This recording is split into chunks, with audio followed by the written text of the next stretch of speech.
गांव के एक अस्पताल में मालती एक संतान को जन्म देने वाली थी। जाओ सुरेश, इस पर्चे में कुछ दवाइयाँ हैं, इन्हें ले आओ। जी डॉक्टर, मैं अभी लेकर आता हूँ। ये पर्चा मुझे दे दीजिए।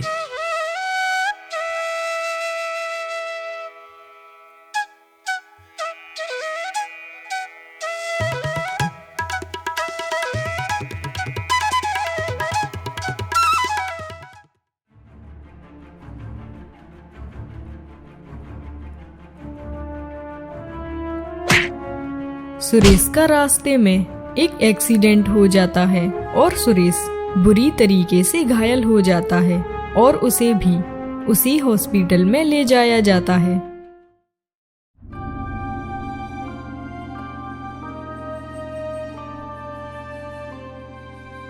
अरे बहन, मेरे पति कहाँ गए? वो तो अपने बच्चे से मिलने ही नहीं आए। नर्स घबराते हुए कहती है, अरे मालती, तुम्हारे पति का एक्सीडेंट हो गया है। तुम्हें इलाज से पहले 5 लाख रुपए देने होंगे। ये क्या कह रही हो तुम? होश में तो हो ना? हाँ, मैं बिल्कुल ठीक कह रही हूँ। सुरेश तुम्हारी ही पति का नाम है ना? मालती रोने लगती है और कहती है, हे भगवान, ये क्या हो गया? अगर 2-4 हजार रुपए की बात होती तो मैं इंतजाम करवा देती, पर मैं इतनी गरीब हूँ, इतने सारे पैसे कहाँ से लाऊंगी? उसी हॉस्पिटल में एक धनवान सेठ के घर 10 साल बाद एक संतान का जन्म होने वाला था।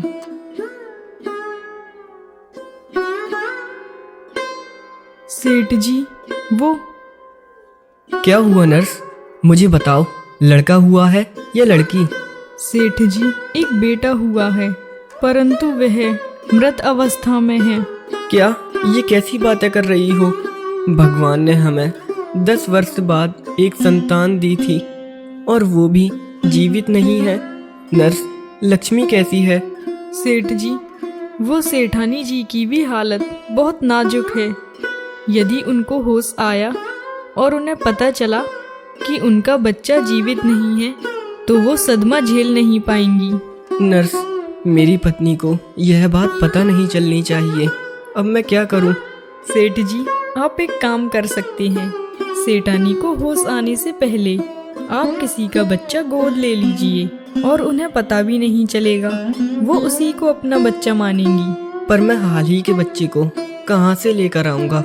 यहीं पास ही के कमरे में एक औरत है जिसने अभी अभी एक बच्चे को जन्म दिया है और उसके पति का एक्सीडेंट हो गया है। उसके इलाज में 5 लाख रुपए लग रहे हैं और वो बहुत ही दुखी है। अगर उन्हें आप पैसे दे दो तो शायद वो अपना बच्चा आपको दे दे।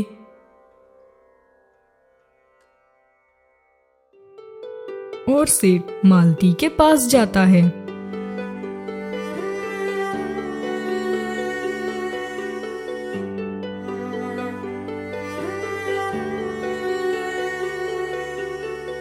अरे बहन, तुम रो क्यों रही हो? अरे भैया, अब मैं क्या ही बताऊं। मेरे पति दवाइयाँ लेने गए थे और उनका रास्ते में एक्सीडेंट हो गया। अब उनके इलाज में 5 लाख रुपए लग रहे हैं। मैं तुम्हें 5 लाख रुपए दे सकता हूँ, पर मेरी एक शर्त है। हाँ सेठ जी, बताइए ना, क्या शर्त है आपकी? सेठ अपनी सारी बातें मालती को बता देता है और कहता है, मालती, अगर तुम अपना बेटा मुझे दे दो तो मैं तुम्हारे पति का इलाज करवा दूंगा। अरे सेठ जी, ये आप कैसी बातें कर रहे हैं? मैं अपना बेटा किसी को नहीं दूंगी। मैं अपना बेटा नहीं दे सकती। बहन, कृपया करके मुझे अपना बेटा दे दीजिए। अगर मेरी पत्नी को होश आया और उसे पता चला कि उसका बेटा मर चुका है तो वो तो जीते जी ही मर जाएगी। मुझ पर दया कीजिए, मैं आपके सामने हाथ जोड़ता हूँ। मुझे अपना बेटा दे दीजिए। नहीं सेठ जी, मैं अपना बेटा आपको नहीं दे सकती। आप यहाँ से जाइए। सेठ मालती के सामने बहुत रोता है और गिड़गिड़ाता है, पर मालती उसे वहाँ से भगा देती है।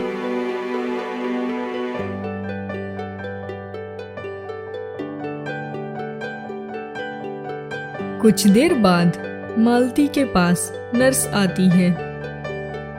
बहन, मैं पैसे कहाँ से लाऊंगी? अगर तुम मेरे पति का इलाज कर दोगी तो मैं 2-3 दिनों में पैसों का इंतजाम कर दूंगी। अरे मालती, तुम पैसों की चिंता मत करो, तुम्हारे पति का इलाज हो गया है, अब तुम आराम करो। मैं कुछ समझी नहीं, पर मैंने पैसे तो दिए ही नहीं। अरे वो सेठ जी है ना, बहुत दयालु हैं। जब उन्होंने तुम्हारी सारी बात सुनी तो उन्हें तुम्हारे पति पर दया आ गई और उन्होंने ही सारे पैसे जमा कर दिए और ये भी कहा अगर और पैसे चाहिए तो मुझसे बाद में मांग ले। क्या सच? अब उनकी पत्नी कैसी है?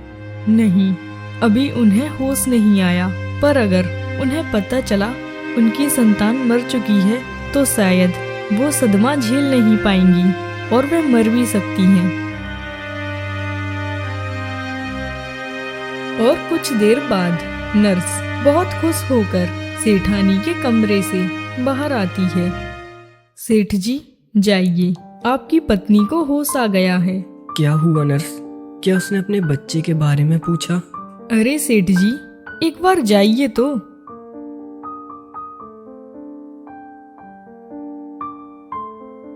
जब सेठ सेठानी के पास जाता है तो वह अद्भुत दृश्य देखकर वो हैरान हो जाता है, क्योंकि सेठानी एक बच्चे को अपनी गोद में खिला रही थी। देखिए सेठ जी, हमारा मुन्ना कितना सुंदर है। देखिए, आइए तो देखिए कितना सुंदर है। अरे ये कैसे हो सकता है? हमारा मुन्ना? हाँ, हमारा मुन्ना बहुत ही सुंदर है, बिल्कुल तुम पर गया है। अब तुम आराम करो, मैं अभी आता हूँ।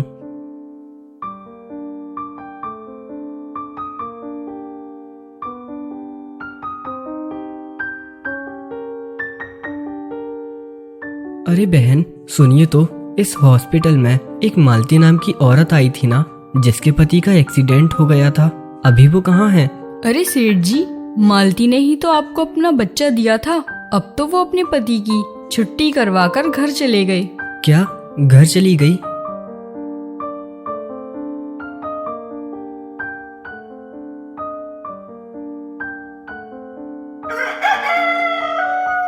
अगले दिन सेठ और सेठानी अपने घर वापस आ जाते हैं।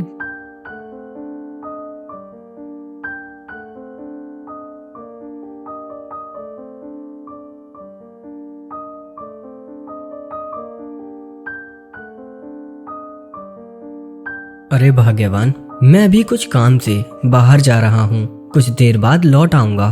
ठीक है जी, जाओ। सेठ वहां से चला जाता है।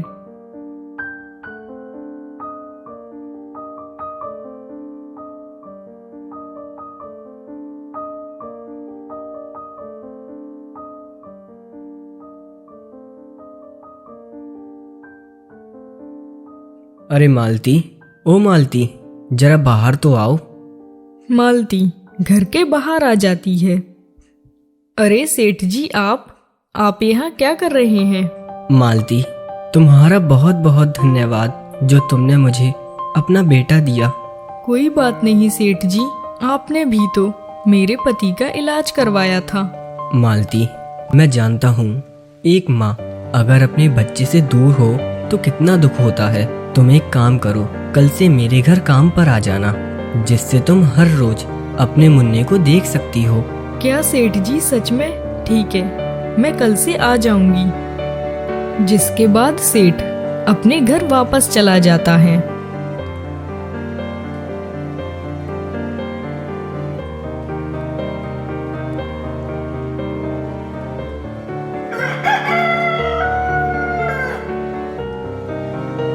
अरे मालती, कहाँ जा रही हो? अरे जी, मैंने आपको बताया तो था, जिन्हें हमने अपना बेटा दिया है, मैं उन्हीं के घर काम करने जा रही हूँ और इसी बहाने मैं अपने मुन्ने से मिल भी लूंगी। मालती, मैं कहता हूँ कि तुम रहने ही दो। यदि तुम अपने बेटे को देखोगी तो तुम्हें उसकी बहुत याद आएगी। अरे जी, ऐसा कुछ भी नहीं है, बल्कि हमारा बेटा एक धनवान सेठ के घर पल रहा है, हमें तो खुश होना चाहिए।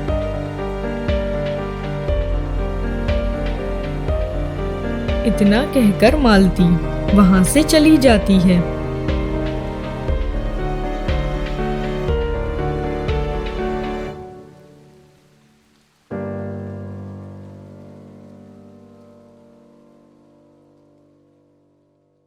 अरे तुम कौन हो और हमारे घर में क्या कर रही हो? अरे सेठानी जी, मुझे सेठ जी ने काम पर रखा है और मैं यहाँ काम करने आई हूँ। हाँ भाग्यवान, इसे मैंने ही बुलाया है। अब तुम्हें काम करना नहीं पड़ेगा। ठीक है सेठ जी, जैसी आपकी मर्जी।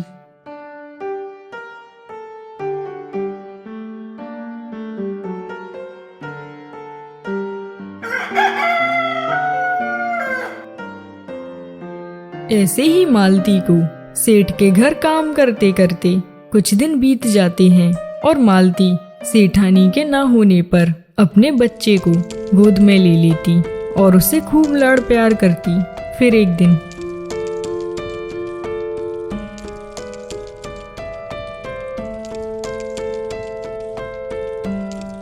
अरे मालती, मैं नहाने जा रही हूँ, तुम मेरे कमरे में मत जाना क्योंकि मुन्ना सो रहा है।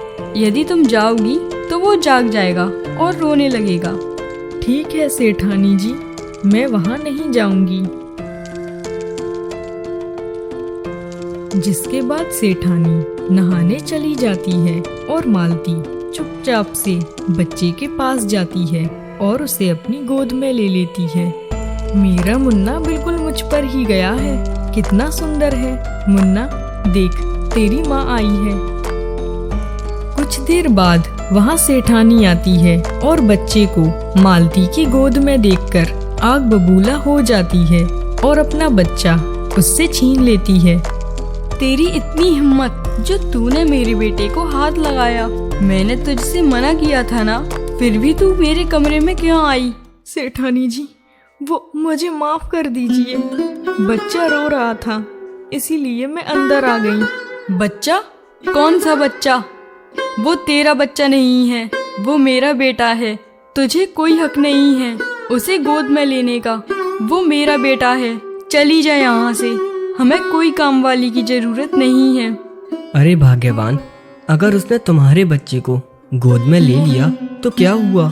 वो भी तो एक माँ है ना। होगी माँ, पर मेरे बच्चे की नहीं। अब इसे काम से निकाल दीजिए वरना अच्छा नहीं होगा। मालती की आंखों में आंसू भर आते हैं और वो अपने ही बच्चे के लिए तरस रही थी।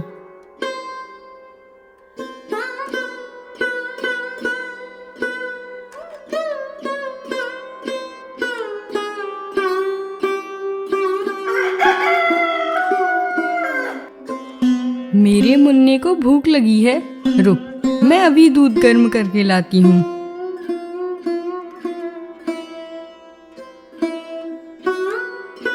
सेठानी अपने बच्चे को अकेला छोड़कर वहां से चली जाती है।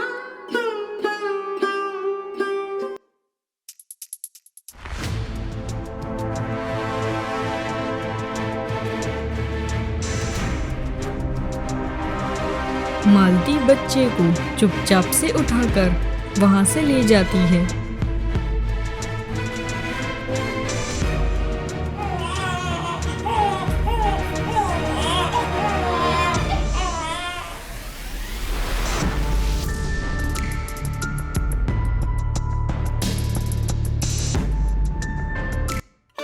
अरे मेरा मुन्ना कहाँ गया?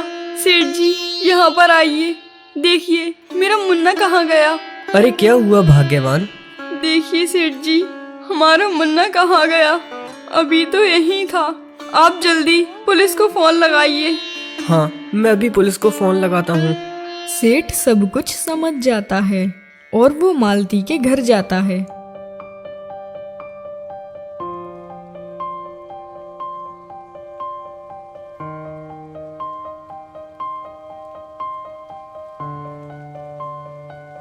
अरे भाई, क्या तुमने यहाँ से किसी औरत को जाते हुए देखा जिसके हाथों में छोटा सा बच्चा था? अरे हाँ हाँ बेटा, यहाँ से एक औरत गई तो थी, उसके हाथ में एक छोटा सा बच्चा भी था।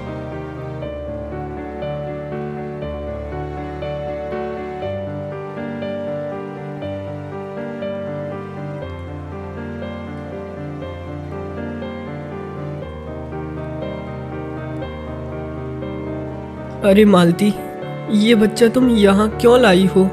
सेठ जी, शायद आप भूल रहे हैं कि ये मेरा ही बच्चा है और ये अब मेरे ही घर रहेगा।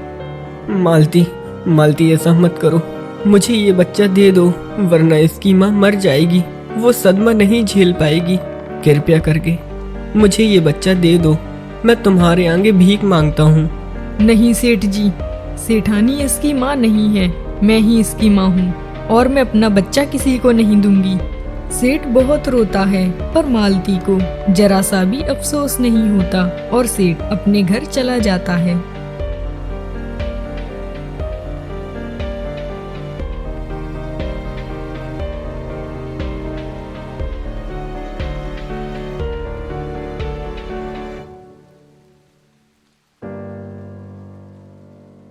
सेठ जी के हमारा मुन्ना मिला, कहाँ गया वो? भाग्यवान, मुझे लगता है अब हमारा मुन्ना कभी नहीं मिलेगा, मुझे माफ कर देना। सेठानी का रो रो कर बहुत ही बुरा हाल हो जाता है।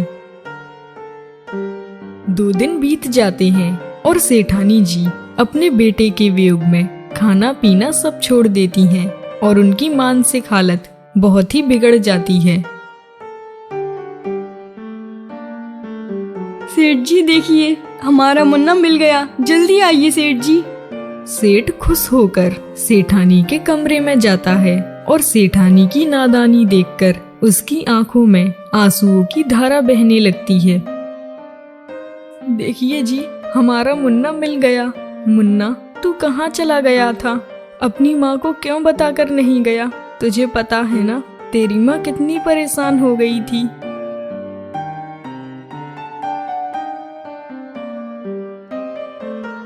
इतना कहते ही सेठानी बेहोश हो जाती है।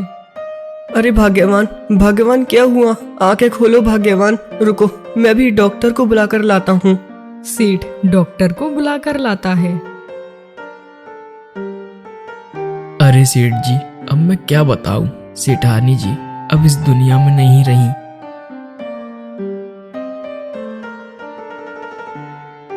नहीं भाग्यवान, आंखें खोलो भाग्यवान, तुम मुझे यूं ही छोड़कर नहीं जा सकती। वहाँ सुरेश अपनी पत्नी मालती को समझाता है। मालती, ये मासूम बच्चा उन सेठानी जी को ही अपनी माँ मानता है। सेठानी जी ने इसे बहुत लाड़ प्यार किया है, इसीलिए ये उनके लिए ही रो रहा है। जाओ इसे वापस कराओ। जी आप ठीक कह रहे हैं, अब ये बच्चा उन्हें ही अपनी माँ मानता है, मुझे नहीं। मालती बच्चे को लेकर सेठ के घर जाती है। सेठ जी कहाँ हैं आप? सेठ वहाँ आता है। सेठ की आंखों में आंसू थे। सेठ जी मुझे माफ कर दीजिए, ये बच्चा आपका ही है और ये सेठानी के बिना नहीं रह सकता। लो। क्या हुआ मालती, अब इस बच्चे को यहाँ क्यों लाई हो? शायद तुमने यहाँ आने में देरी कर दी। इसे अपना बच्चा समझने वाली तो इस दुनिया को छोड़कर चली गई है। इतना सुनते ही मालती के पैरों तले जमीन खिसक जाती है और वो रोते हुए कहती है, सेठ जी ये आप क्या कह रहे हैं? मुझे बस एक बार सेठानी जी से मिल लेने दीजिए। जाओ मालती, सेठानी जी उस कमरे में है। हे भगवान, ये सब मेरी ही गलती है, इसका पाप मुझे ही लगेगा। सेठानी जी मुझे माफ कर दीजिए। मालती अपने बच्चे को सेठानी के बगल में रखकर उसके पैरों को पकड़कर फूट फूट कर रोने लगती है। वह बच्चा सेठानी के पल्लू को खींच रहा था और सेठानी अपने बच्चे का स्पर्श पाकर पुनः जीवित हो जाती है और बच्चे को गले से लगा लेती है। बेटा तू कहाँ चला गया था? तुझे पता है ना मुझे तेरी कितनी याद आ रही थी। अब मुझे छोड़कर कहीं मत जाना। मालती यह सब देखकर बहुत ही खुश हो जाती है और सेठानी से कहती है, सेठानी जी मुझे माफ कर दीजिए, ये आप ही का बच्चा है। कोई बात नहीं मालती, मुझे मेरा बच्चा मिल गया, यही मेरे लिए सबसे बड़ी बात है। और मालती वहाँ से चली जाती है और सेठ कमरे के अंदर जाता है। वह यह सब देखकर बहुत ही खुश हो जाता है।